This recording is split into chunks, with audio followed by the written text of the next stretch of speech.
All right, YouTube, once again, it's Kennard, Vernon Stewart here for the podcast Talking Auburn Football. Go ahead and subscribe to Vernon Speak Sports Auburn.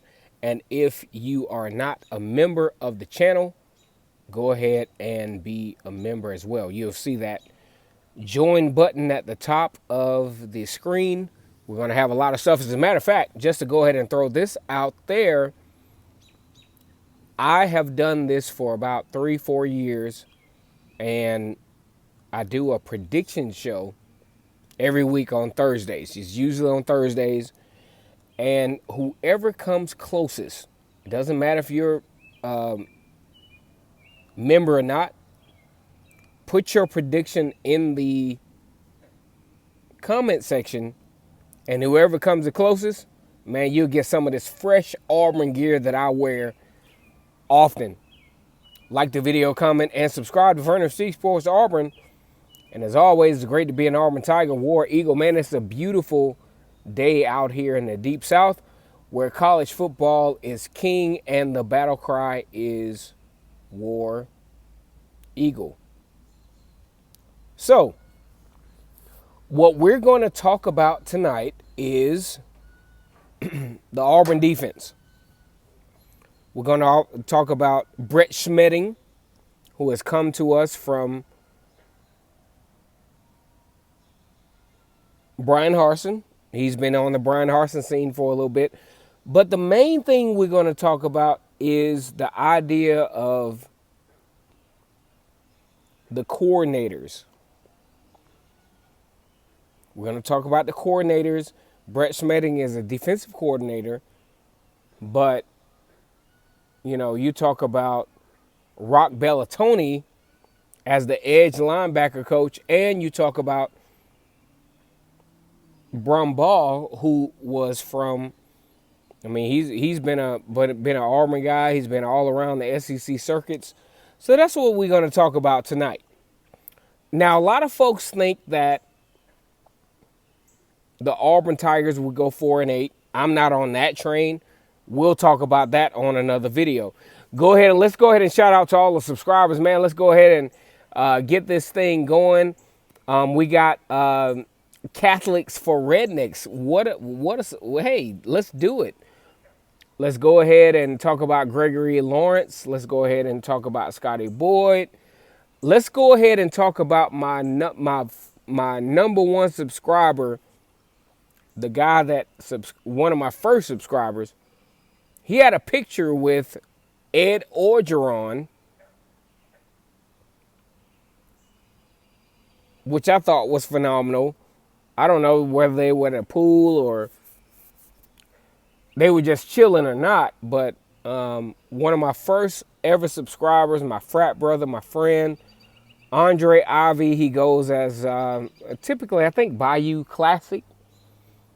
One of my first subscribers. And I definitely appreciate him. He actually does a lot of insight as far as nuances as far as Auburn football goes. So let's talk about the Auburn defense as far as the interior, the edge, the defensive tackle. And where that's going to come from is Jimmy Brumbaugh and Rock Bellatoni. Jimmy Brumbaugh handles the interior portion of the defensive line, and Rock Bellatoni, the edge linebacker for sure. In the SEC, you have to have this thing intact. So let's look real quick at what they have to work with. Now, the fact that Owen Pappoe will be back is actually huge.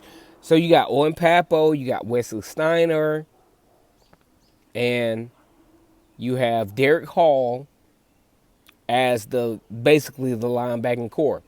Because in the Auburn concept, you have a will linebacker, which is Wesley Steiner. You have the Mike, which is Owen Pappoe, which is cool because he is the most leadership driven out of this group. And then you have Derek Hall, who had a magnificent game against Alabama. We're going to talk about that in a second.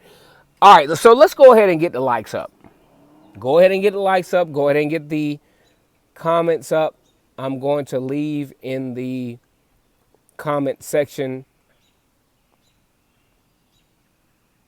my Cash App. Yeah. The virtual collection plate is going around War Eagle. All right, so what has to happen in this? Because there's a video that's going to come out from me that's going to talk about the first 6 games of Auburn season and how that's going to, from a trajectory standpoint, dictate how this season goes. I'm going to give like a sneak peek. Okay, so you got, Mercer, San Jose State, then you got Penn State, then you got LSU, you got Missouri, then you got Georgia. First 6. How Auburn navigates that first 6 of the season obviously will dictate the season. But see, it's not as obvious as it would be with another team because Auburn is a different kind of team. But I'm not going to sneak peek that in this video. So let's talk about Auburn and the defense and the defensive scheme, what they've been able to accomplish. Number one, I don't care what y'all say. A 4-8 team does not dictate a team that sacked Alabama 7 times in the Iron Bowl. Now, you have Rednecks for Catholics that says that Alabama was kind of taking Auburn light. No, I don't agree, Catholics for Rednecks. I don't agree with that because Alabama has historically had a bad outing in Auburn, even if they won. It's always been a struggle for them. So when Alabama comes to Auburn, I think Alabama on the backslide probably wishes that that game stayed in Birmingham and that raggedy-ass Legion field. I'm glad that, the home-to-home thing with Alabama is now a thing. But no, this is the same team that has most of the guys back, that down the stretch, outside of the Mississippi State game, held their teams to about 22 points.